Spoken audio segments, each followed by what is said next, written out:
And thank you for joining us today for Earthsave Canada's speaker series. I'm Jen from Earthsave Canada, and we're so pleased to welcome Carol J. Adams today, who's joining us from Dallas, Texas. Hi, Carol. Hi, Jen. Thanks for hosting this. So I'll just give a little introduction to Carol.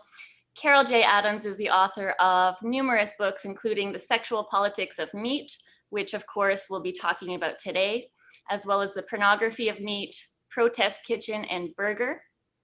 She's the co-editor of several anthologies on feminist theory and animals. She's been an activist against domestic violence, racism, homelessness, and for reproductive justice and fair housing practices. A new generation of feminists, activists, and artists have responded to her work in a book called Defiant Daughters, 21 Women on Art, Activism, Animals, and the Sexual Politics of Meat, and The Art of the Animal, 14 women artists explore the sexual politics of meat. And you can learn more about Carol at caroljadams.com. So just a couple of notes about the program today before I turn it over to Carol. We've got an hour scheduled. Carol's going to give a short presentation with a slideshow, and then her and I are going to have a discussion about some questions arising from that. We're going to have time at the end for Q&A from participants. So please do type in your questions at any time, and we're going to address as many as we can at the end. We're also doing a giveaway today. So anyone who posts a comment or question on Facebook will be entered to win a copy of one of Carol's books. And so without further ado, over to you, Carol. Okay, thank you, Jen, for that introduction. And let's see, I'm going to share my screen and get this and hit play, and we should be ready to go. Okay, hi, everybody. It's 7 o'clock my time. If you see a little light go past me every once in a while, my partner hangs a lot of mirror things out in our backyard, and the sun is going to hit them, and you'll just see, you're going to wonder why there's this light going past me, and it's not because I'm enlightened, it's because of these mirrors. Just wanted to explain. So Jen and I talked about what was desired for tonight. We decided to talk about what we can learn from the sexual politics of meat. After all, it is a book that's 31 years old. Is it still speaking to us today? It was a very ambitious book for me, one whose ideas I had been working on for 15 years at the point at which it was published. Draft after draft was written until I felt I'd figured out what I wanted to say. I also remember thinking, well, you could either have a perfect book or you could have a published book, but you can't have both. After The Sexual Politics of Meat was published, my mail changed. I began to hear from readers around the world who sent examples and photographs of what I was talking about. I call them grassroots sociologists. I'm still collecting images, so be sure to let me know if you see one after this presentation. The images in this presentation weren't a part of the original book. I use them now to help illustrate the attitudes I identify in my book. Some may be advertisements, but their importance is the attitudes they presume. The ads happen to be the vehicle by which these oppressive attitudes enter the public sphere.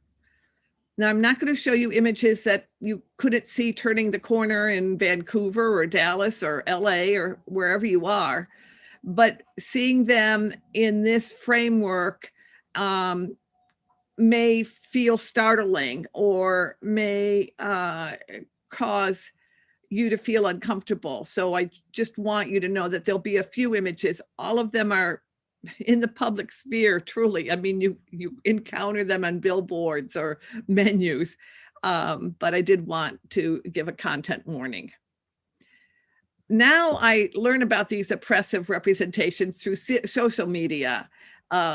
People aren't really sending me things anymore, though in the past I did receive things like even beer bottles that had sexist images on them.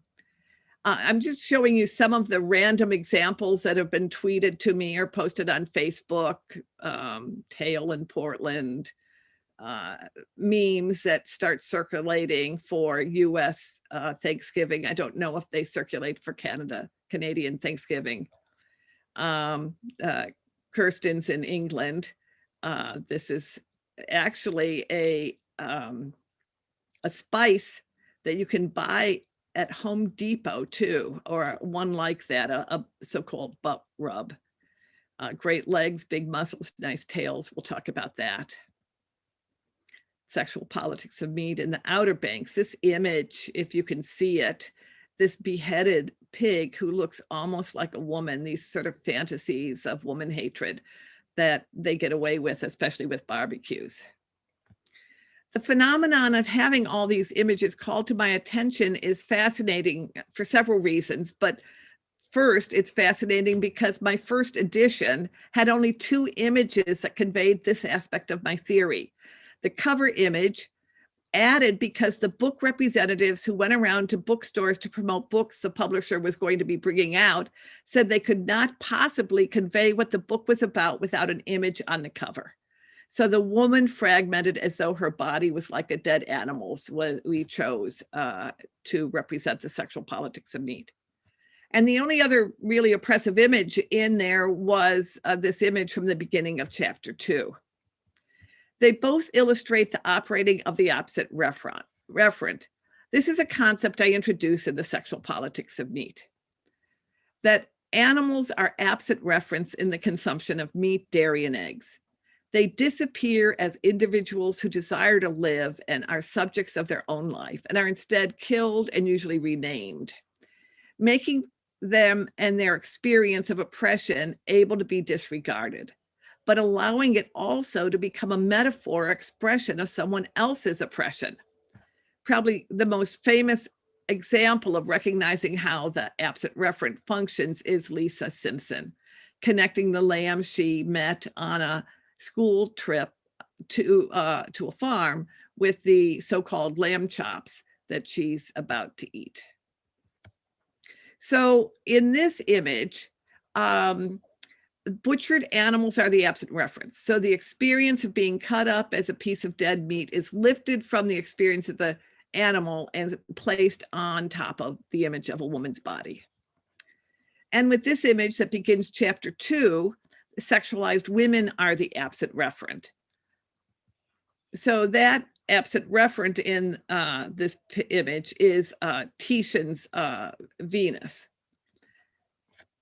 This steakhouse in Manhattan, in Brooklyn, got even more simplistic in their representation, simply putting a cow's head over the head of Titian's woman. So sexualized women are the absent reference in these images and in so many images of farmed animals when they're being sold as food. In the sexual politics of meat, I explained how social oppressions, including the oppressions of women and animals, are interconnected and overlapping. The structure of the absent referent is one way that this happens as women and animals become overlapping absent referents, so that both oppressions are being referred to in one image. And the more things change, the more things stay the same, like these pigs, this one from 1979, sexualized pig, and then these pigs from the Atlanta airport a couple years ago. So they're separated by 30 years or more, and yet they're very alike in many ways. And that is because the context of multiple oppressions hasn't changed, though we are more aware of them. Once a being is objectified, becoming an absent referent, they can be fragmented and consumed.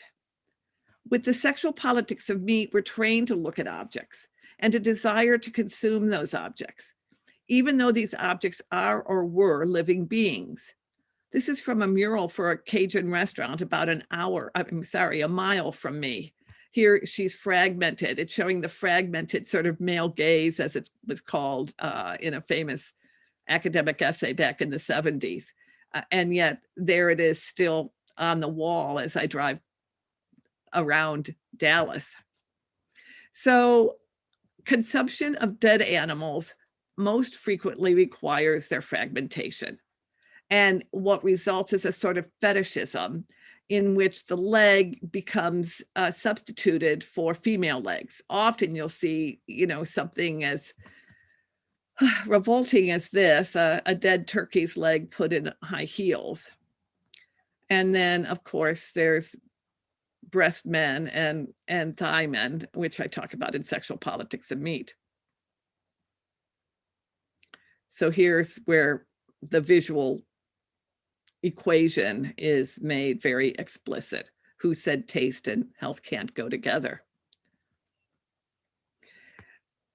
Consumption has to be assumed to be desired by the object. The object can't just be an object. The object has to desire their own consumption. So we have something like this from 2019, Eat Me from LA. I call this chalk misogyny because it's a spontaneous image reflecting a culture's dismissal of women's autonomy. In other words, we don't have to look only at how large meat, dairy, and dead fish companies represent oppression to find these kinds of exploitative, misogynistic messages. I want you, this pig implies. The only desire animals are imputed to have is the desire to be consumed by humans the animals are presented as speaking to. Is the purpose of this pig painted on the back of a transport truck to keep people from thinking about the suffering of the pigs inside? This is what helps keep them as absent reference, even though they're right in the box of the truck as it's moving down the highway. So my sound bite about this, which took many years to figure out how to say it, is that women are animalized and animals are sexualized and feminized. The poses move across the species boundary, but once you show a chicken or a pig in the same position as a woman, then the man must be removed. Otherwise, the implication of bestiality is too prominent. It becomes a reinforcement of male-dominant heterosexuality, as does this image on another European transport truck. Images like these and the beliefs they support mystify the horrific treatment of farmed animals while also centering heterosexual male dominance. Because while it has a potential for much variety, heterosexual sexual activity is presented as something males do to females. It's a rather sad story these images tell over and over again. Sexual equality, where is it? Female animals are shown as receptacles and male animals are shown as the actors, except in reality, they aren't. They too are extractive resources, since the majority of pigs and cows are artificially inseminated. But the message is that those feminized beings want it. They want you to want them. The stand-ins for women, whether they're in Paris or wherever, wink or smile. They are powerless, yet they want it. They are dead or soon will be, yet they beckon. They want you to want them to be killed. Internet-connected oppressions are operating when one absent referent is used to intensify and heighten the oppression of another. In using images of sexualized farmed animals wanting to be eaten or consumed, misogyny is able to roam free because it's superimposed on animals, not women. And in the cultural logic of human superiority, animals don't matter. So these depictions are harmless, supposedly just a joke, when in fact, the humor can pass itself off as humor only because women too are seen as less than fully human in a patriarchal world. There's nothing really funny here. Rather, we see the need to deflect attention from suffering and an appeal to a consumer assumed to be a man or who has accepted the patriarchal framing of these issues of consuming dead animals. The Sexual Politics of Meat also identifies how assumptions about meat and masculinity interacted one with the other in the idea that men need to eat meat. The commitment to meat, dairy, eggs, and sea animals is a patriarchal commitment. Representations of meat and dairy and eggs mobilize retrograde reactionary beliefs about men and meat eating, what real men eat and what they don't. So eat like a man, you're urged. over and over again, reminders that meat eating and dairy and egg consumption occur in a patriarchal society. Man up, they're told. Whereas in 1990, when my book came out, this assumption seemed fixed. The past 30 years has revealed how anxious white masculinity is about identity.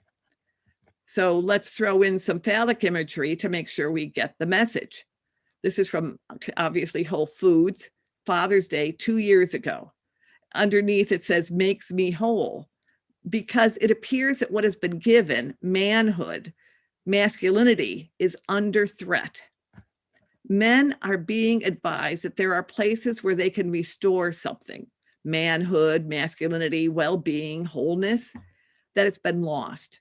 For instance, at McDonald's for breakfast, or at a gentleman's day in Germany that says T-bone instead of tofu. The commitment to eating farmed animals, hunted animals, dairy, eggs, and sea animals is a patriarchal commitment, as I've said. So we're going to see these retrograde reactionary beliefs all over the place. But they also, in associating meat with masculinity, protect the gender binary, implying an inflexibility to identity. The masculinity being invoked is connected to whiteness. It's white manhood that is somehow constantly under threat. If not by tofu, then by salad. Yes, that's me recording yet another example of the sexual politics of meat. The belief that meat is the best or only protein source is a racist belief, discounting the way the majority of the cultures of this world ate. During the 19th century, meat eating became associated with colonial expansion by Western countries, masculinizing those countries and feminizing what they called rice-eating cultures. It's important for us to recognize the roles of misogyny and white supremacy in upholding meat as food. So men need meat, supposedly, all the gender binary stuff, a Western colonial male identified consumer, patrolling and protecting the gender binary, and the objection of the colonized seen as rice or tofu eaters. It's all mixed up in this sexual politics of meat. So Western cultures co-constructed meat eating, drinking mammalian milk, masculinity, nationhood, and white supremacy.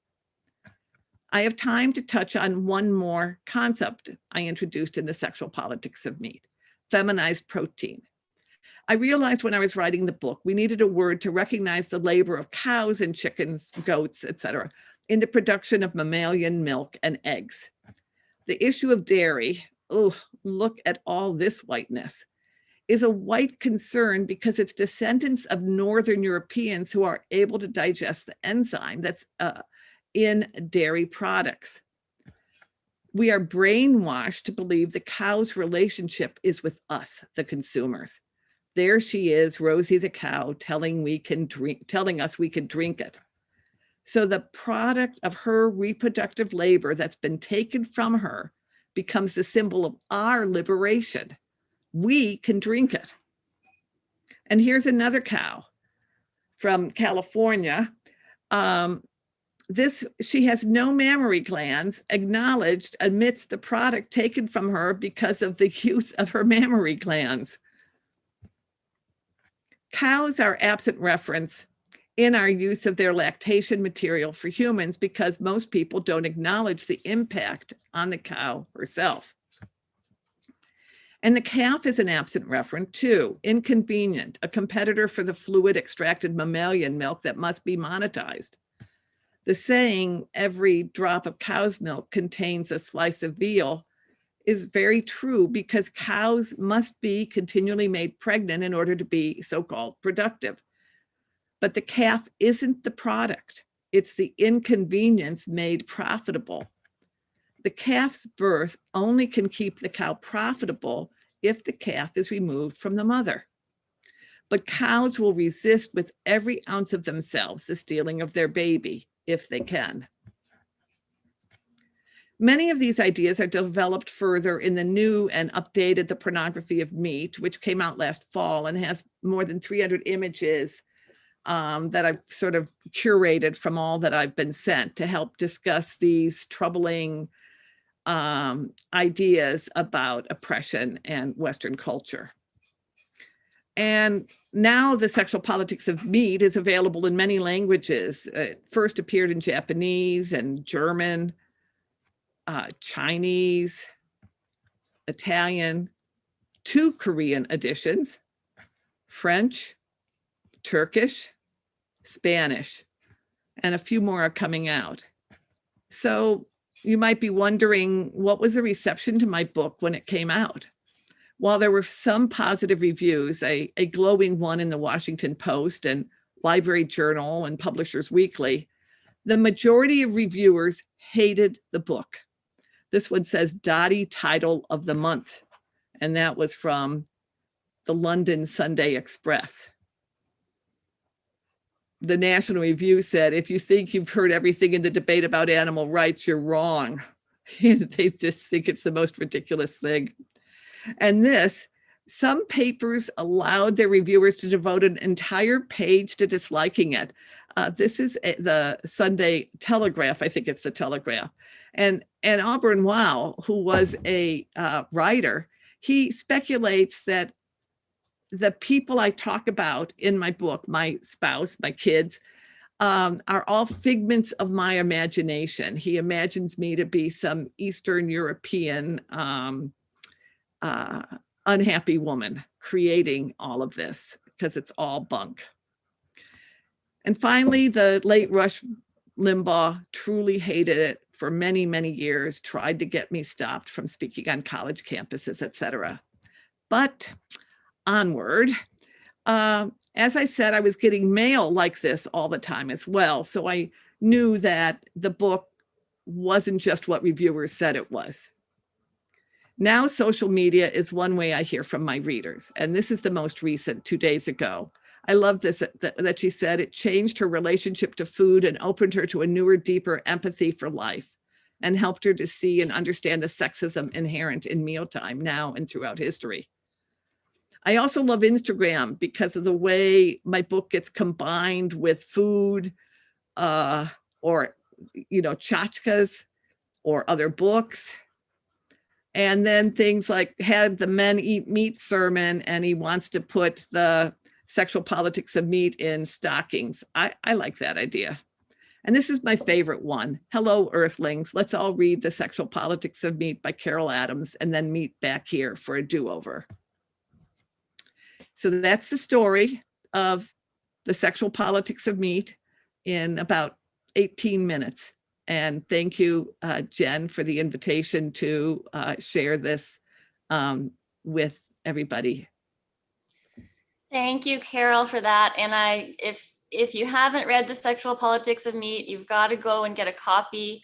I listened to it on Audible recently, and it was very well done. Let's go back because you've kind of gone through it, and when we look at some of these images you've shown us, it's obviously very compelling, and we can see a very clear link between animal consumption and the objectification of women. But let's go back to the time when you were first working on this. Did you face a lot of criticism and discouragement from others when you first decided to draw this link? And if so, how did you overcome it? Back when I had the idea in 1974, it was a very fertile time. I lived in Cambridge, Massachusetts, a wonderful Boston, Cambridge feminist community. And I've often said, I think living in the Boston, Cambridge feminist community of the 70s was probably like living in Paris when Gertrude Stein and Alice B. Toklas were there. It was just a very generative time for many, many people. The first battered women's shelter was started there by Lisa Leghorn, who was a vegetarian. In 1975, she and Betsy Warrior. There were incredible feminist thinkers at a variety of schools, feminist activists, the Combahee River Collective, Black feminists who began writing. Everybody was in Cambridge. So when I had the idea among that group, I met other feminists who were vegetarians. I ended up interviewing them in 76. There was a feminist bookstore, and they suggested book after book after book once I shared my idea. So at first it was, you couldn't have asked for anything more. When I wrote a paper, immediately a feminist journal offered to reprint it.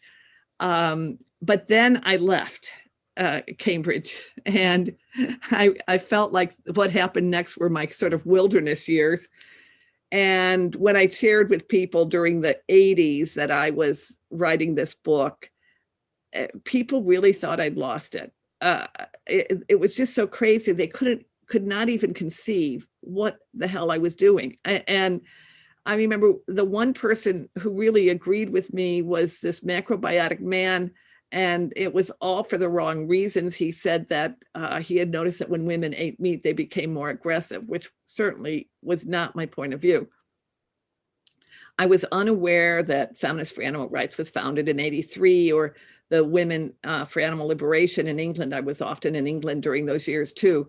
I didn't know about those groups at that time. So I was really on my own trying to construct this. And through the support of friends and family and my partner, I just kept at it because I believed in it. I knew inside myself that there was something to say, and I just had to figure it out.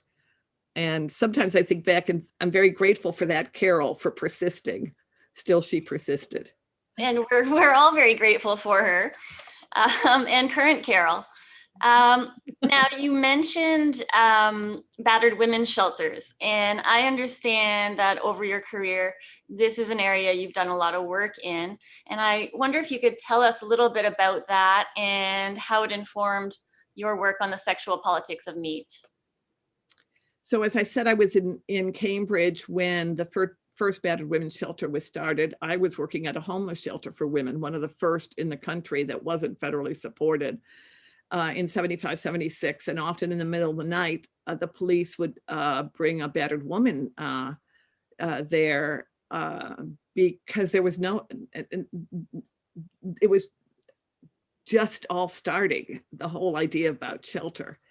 And when I ended up in Western New York, I did some research. Of course, I knew that there had to be domestic violence wherever I was. And we ended up, my partner and I started a hotline for battered women. And at first, it was hard to get volunteers. So we put it in our house and at my workplace. So we were answering it every night. If it rang, it didn't ring every night. Through that time, I kept reading. And of course, the material that came out in the 70s was not very helpful. By the 80s, it was more helpful once we understood that battering was about control. That's a very helpful way of understanding why domestic violence happens and why it can be so changeable. That one time it's because you didn't put pepperoni on the pizza, and another time it's you didn't vacuum right. And the excuse doesn't matter. It's the control. And what I started noticing, because I was reading all the books, how often the excuse that was offered had to do with meat. And what I know is that it was not true. That was not the reason, the lack of pepperoni or whatever, But while it wasn't the actual reason for the battering, it's that it was believable within the context of our culture that men deserve and need meat. The other thing that happened, because we were in a rural area, one of the women we helped came to me the day after her husband, while they were all in the truck, ran over the dog who lived with them while the kids were there, and then got out and shot the dog. And there's just terrible examples like this. So I ended up talking about that, why animals are harmed by batterers, in an essay from 1995. And also that informed this whole idea of overlapping oppressions. What was gained for the batterer by harming the animal, which is obedience for the woman, so that nobody will get hurt, or her belief that would happen. So it just constantly, just because I was reading so much, I was able to think more and more about that overlapping oppression. Now I'm going to skip, I'm going to go a little out of order here because I think you touched on something I was going to come back to, but one of the things that you mentioned just now, a man battering a woman over her food preparation, and something you talked about in the book as well is something that I think many of us have probably seen, where a woman who otherwise might choose to go vegan feels that she can't because of an obligation to prepare meat for her husband or children. And maybe this is changing over time, but is this still an issue today? And if so, how do you think that advocates can address that? It probably is still an issue today. It might be less vocalized. When the book came out, oh my gosh, all around the country, women told me this. And I mean, it's a fear of feminism. Why do we live in a culture where women's ethical commitments aren't allowed to be expressed, especially in domestic spaces? They're still being, in a sense, controlled by what they believe their role is and their duties to a spouse. It's tragic. And it just shows us, 50 years into this stage of feminism, or this wave of feminism, whatever we want to call it, that we could still have operating the stronger belief that men need meat than that women have the right to their own convictions. Yeah, I mean, it's really disturbing, and I'm going to come back a little later on about the fact that we have a lot more women in the vegan movement than men. But if we could come back to some of those cultural representations that you showed us in the slideshow, and that you documented in the pornography of meat, compared to back in 1990, have you noticed any changes or trends in how these cultural representations have changed? And is there anything activists need to change in response to that? Well, I think they're more explicit. I think things that would have been seen as pornographic and actually were in pornography in the 80s are now much more openly expressed. So there's a more explicit. There also seems to be more freedom to express woman hating in images. It's like some sort of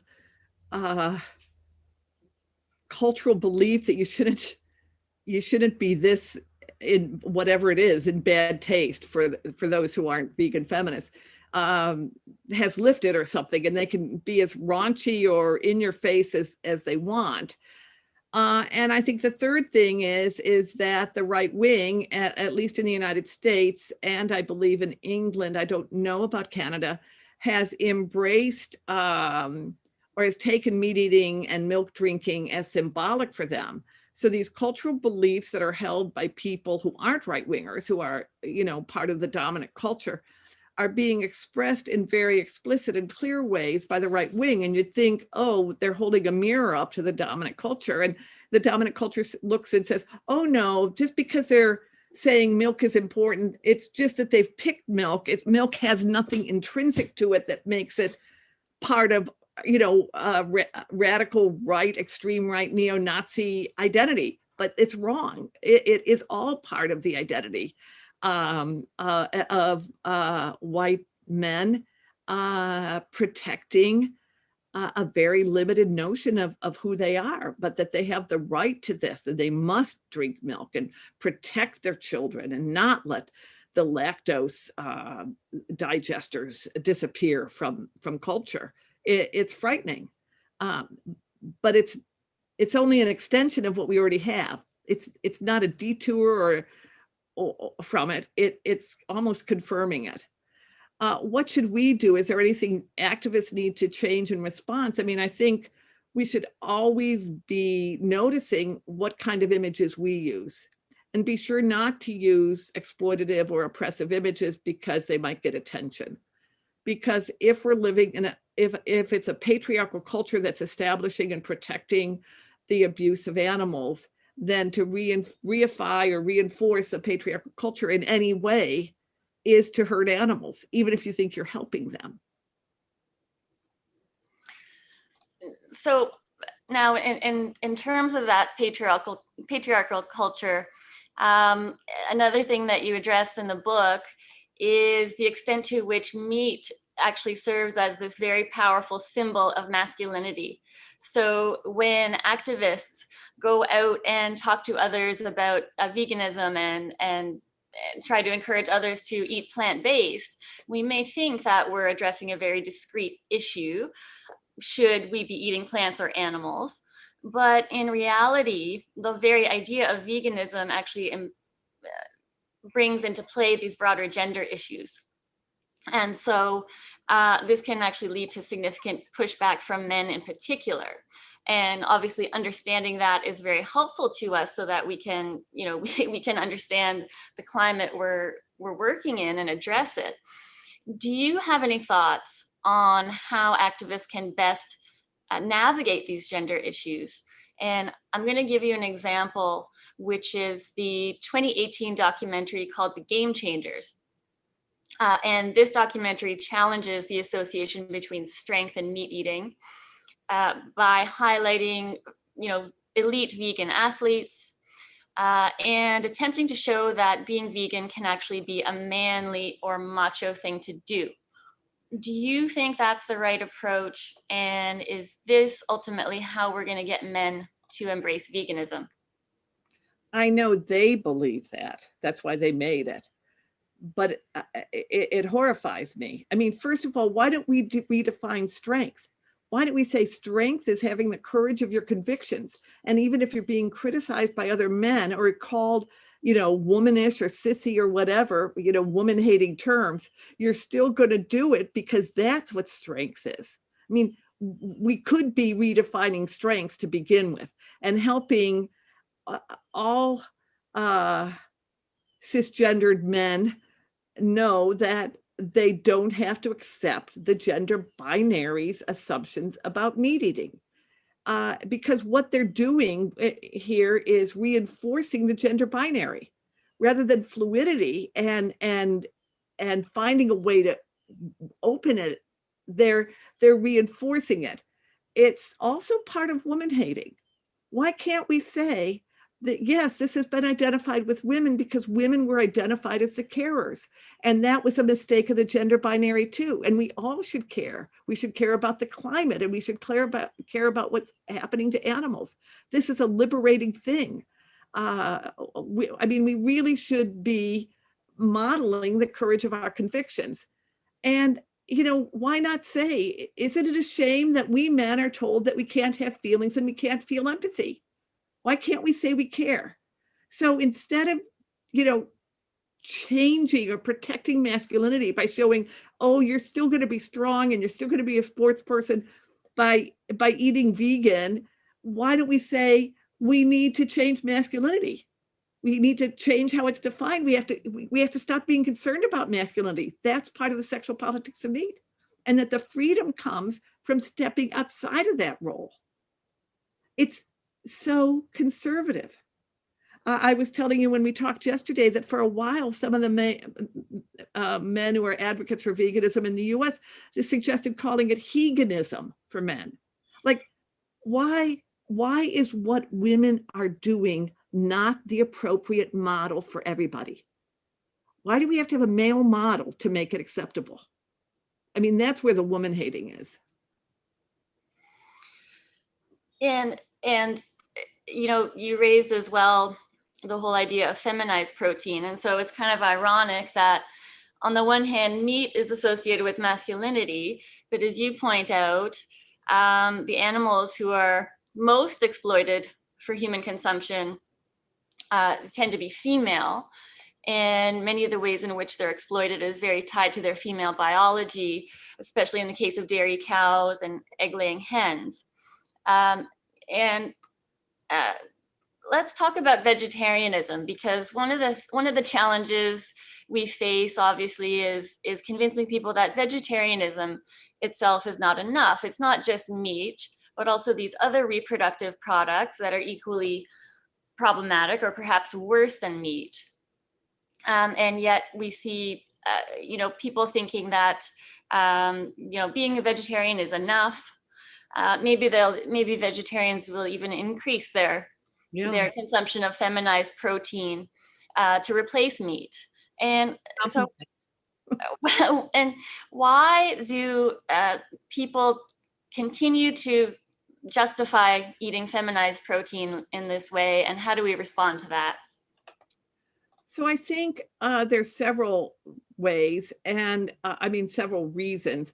I was just reading about a museum exhibit that so think about the Museum of Modern Art, for instance, which one of the things it includes in its exhibit are sort of creative salt and pepper shakers or creative technological things, creative chopsticks or a chair that somebody designed in the 50s.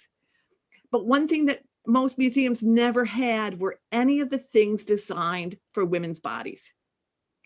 And so this museum exhibit that's just started lifts up all, pessaries and diaphragms and all these things that were created often by women for women. So there has been a basic avoidance of an understanding of women's bodies to begin with, I think. And so also transferring to cows and other animals. We've got this belief that we're helping the cow by taking her milk. And also because they're alive. So a vegetarian says, no, I'm not going to eat anything that's dead.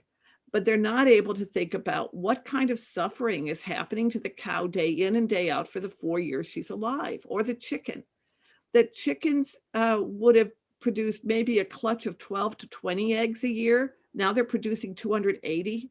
That when they're starved, to get them to start producing eggs again, that's when they then produce jumbo eggs, and it causes prolapses. So there's no conceptual framework to know that a chicken has been changed. And in that change, she is suffering day by day. And the cow has been changed, producing so much more milk than 50 years ago because she's been bred this way and all. And her body can't handle it. So people who are vegetarians want to keep cows and chickens absent reference. They want to think they're doing good. And the only way they could believe that is by staying ignorant. And you wonder where they think the dairy cows and hens actually end up, right? I mean, they end up as meat themselves. I know, and one thing I've tried to say is 25% of cows who are killed are pregnant. Doesn't that say something to you? Why, where do you mark your moral line that the cow who's been used for her lactation product is pregnant and killed? So I do think it's the absent reference. They're just protecting themselves. I always think about this as they're protecting their stash. They think it's too hard to give up dairy. I did a whole book, Living Among Meat Eaters, which is really living among non-vegans, if I were to able to retitle it. People think change is hard. Not changing is harder. They just haven't experienced it yet. They also think they're giving up joy. But joy isn't something that's limited to eating a hamburger. I mean, what lives are we living that this is how we define joy, or a cheese pizza? When once you step over into veganism, you realize I could cook a different recipe for the rest of my life every day, and I would not exhaust vegan cooking.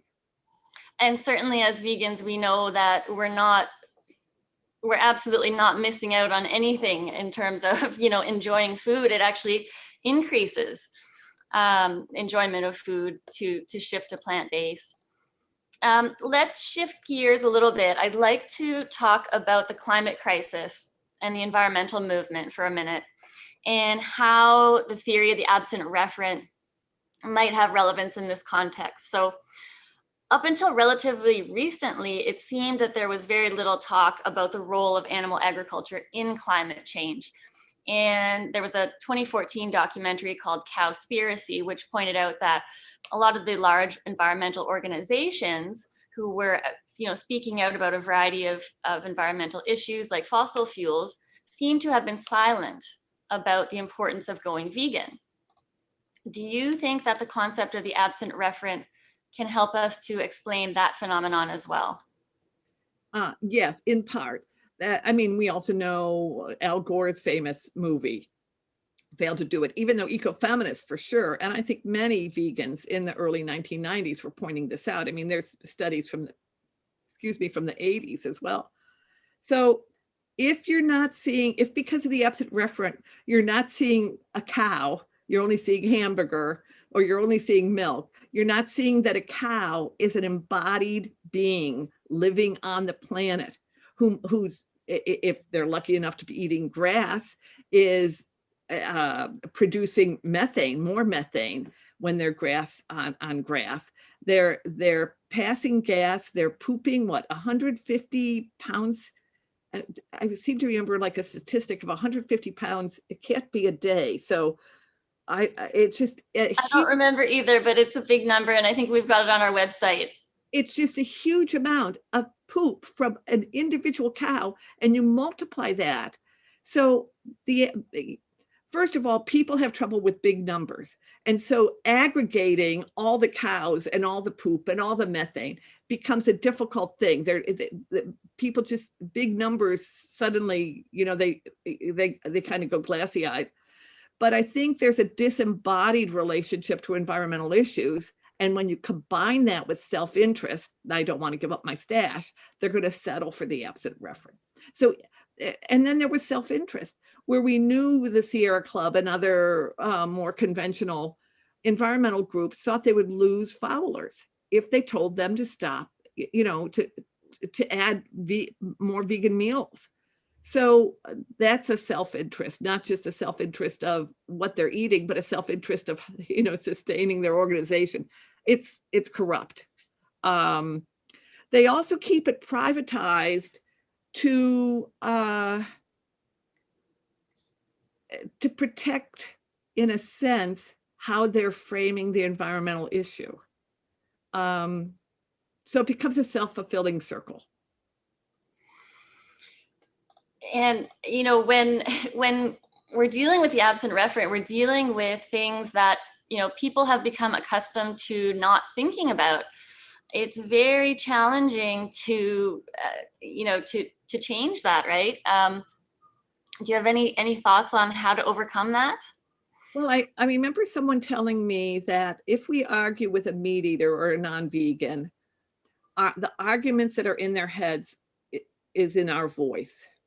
And what we want them to do is have the argument in their head with their own voice. So I don't argue as much with people as I used to. I think I used to do it wrong. That's how I came to write Living Among Meat Eaters, when I realized I'd been doing it wrong.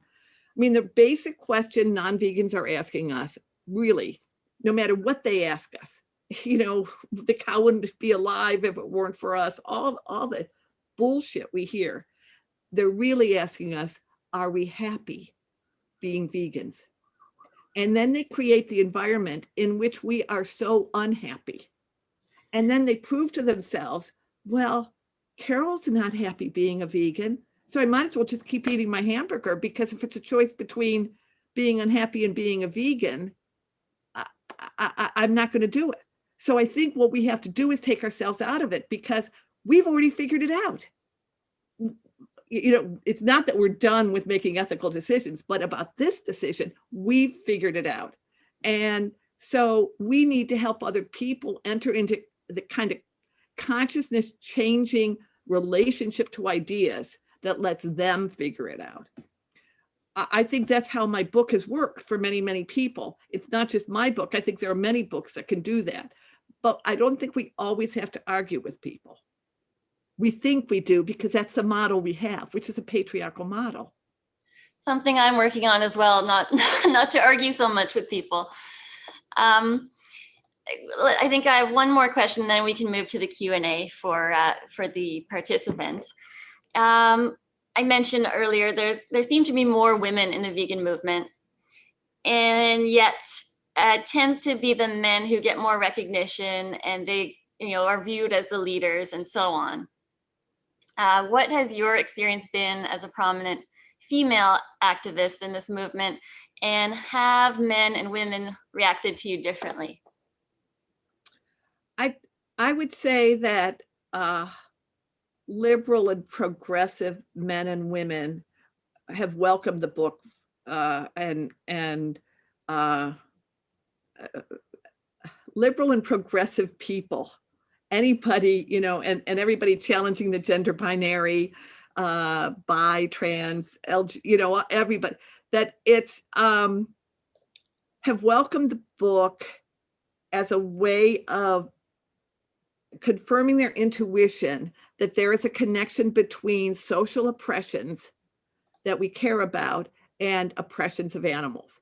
And so I know that in 1990-91, there was just this huge embrace and relief that someone had begun to articulate this, or had articulated it in this way. I do think that some men who became leaders in the US pretended to agree with the book because it seemed to be the right thing to do, but in their activism and in their treatment of women, we're making women absent reference. And they knew they were doing that in a variety of ways, leading to sexual exploitation and exploitation of labor. I think this is true for people of color in the movement as well.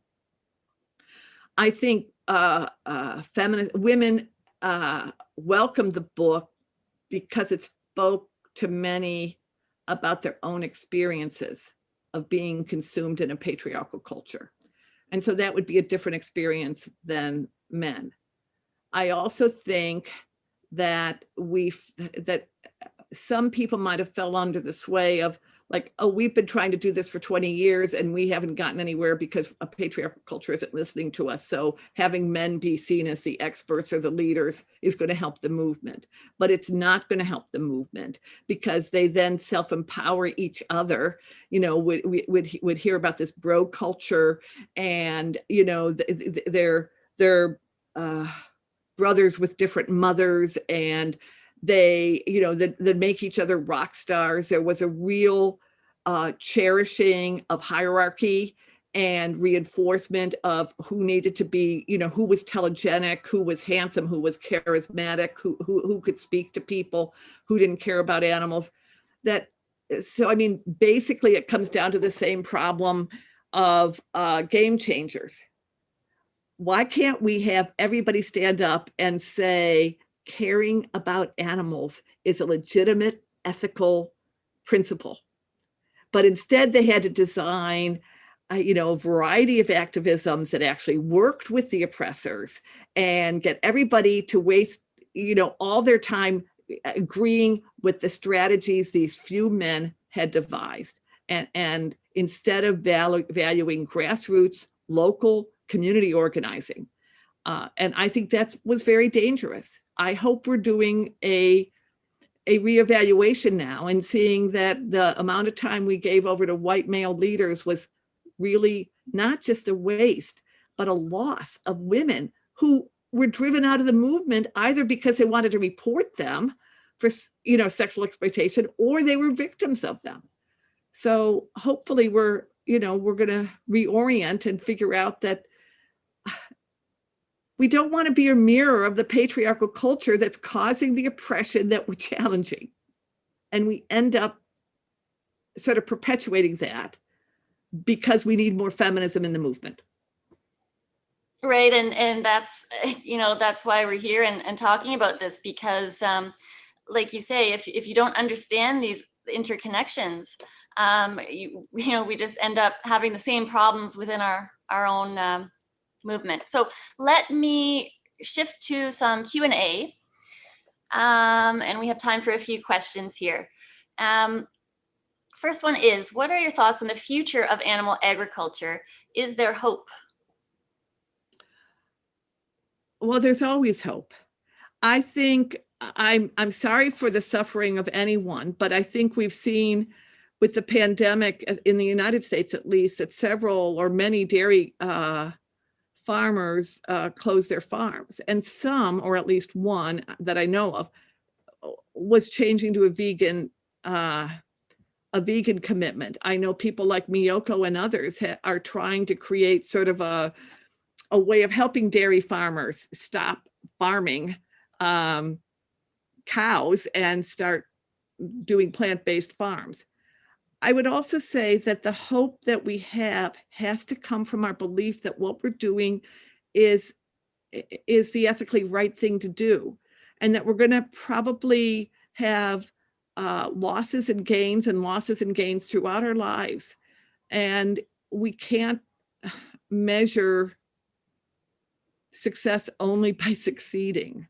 We have to almost measure it by continuing to maintain the commitment. And, I just want to decenter too the idea. I've argued for years that having non-vegans over to have a vegan meal without telling them anything about it until maybe they go home and you say, well, I hope you like my vegan meal or something. And then they go home and they have to incubate it and think, oh, God, that was a great meal. Oh, it was vegan.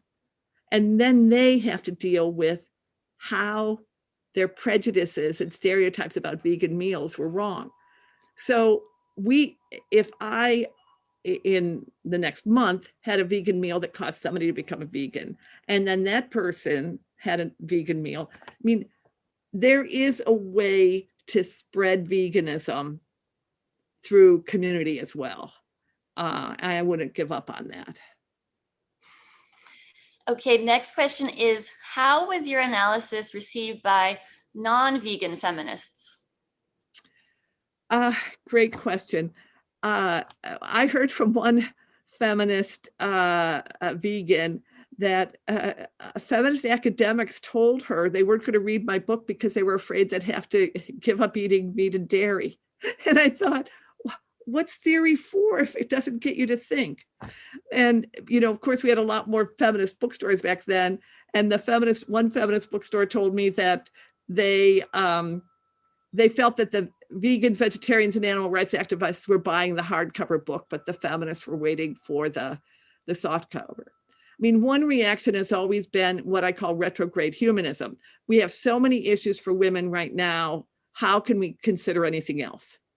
And it's the same thing about, it's the same answer as to Game Changers. The oppression of animals is helping to perpetuate misogyny. I mean, it's terrible, but self-interest itself should help awaken feminists to why we look to what's happening on the other side of the species line and realize that human-centeredness is part of the patriarchal problem, because the human is being defined as white and male. We're always going to be in this fragile position of being pushed away from the ideal human because we don't fit it, just as people of color don't. They're going to be in that same liminal situation. So, I started developing a slideshow that tried to do that. And in the pornography of meat, I have a chapter about this to try to speak to feminists. Sorry, I don't have sound bites for these questions. That's okay. We're covering a lot of ground here. This is really good. Okay, I think we have time for a couple more. Oh, how can vegan women help change the narrative and the food system? Well, I mean, I think one thing would be look at who's doing what you agree with and reach out and find out if they need help. If you want to change the food system by having better tasting vegan cheese, taste the cheese, find out who's making the cheese you want, reach out. Is there something you can do? I think one of the things I've done is actually, well, I just did it a couple weeks ago. I made a charcuterie box to go for a drive-by shower. And it was vegan, and it was all in this little box. And we had, VO Life cheddar and Miyoko's smoked cheddar and all these things, you know, and it went out to all these people. Find out sort of like, what's your bliss? What gives you joy?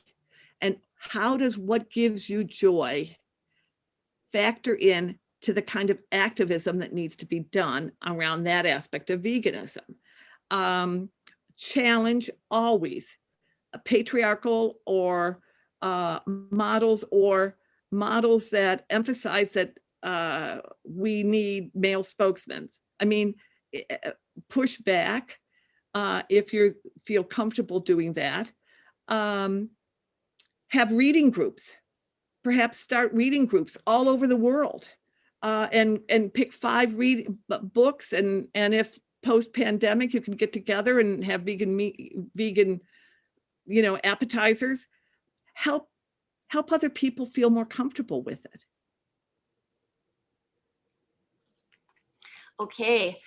Unfortunately, that's all the time we have. It's been really, really interesting. And on behalf of Earthsave Canada, Carol, thank you so much for having this discussion with us. It's, you know, obviously a lot of very important issues to discuss, and we will continue to discuss these things. And we hope to have you back again. I have one final point, which is that for the giveaway, if you have won a book, Carol Adams' book, you will be contacted through Facebook. And if you don't win, I hope you'll get the book anyway, because even though it was published in 1990, you know, it's still very illuminating today. And I think the discussion today has made that pretty clear. Well, you know, I'll just put in there that that's another thing vegan women could do, is anybody could do. I know that for some people, being given my book, I mean, students giving it to a professor, and whether it's Sexual Politics of Meat or The Pornography of Meat, the new and updated version, there's something about an invitation to engage with an idea that can be experienced as non-threatening. Isn't it a shame that vegans are seen as threatening? Let's get even more angry, and then they'll see. No, I'm kidding. Okay, Carol, thank you. And thank you, everyone. Thank you, everybody, for joining in. And thank you, Jen, for your carefully constructed questions, and for the invitation to be part of your series. Take care. Have a good night.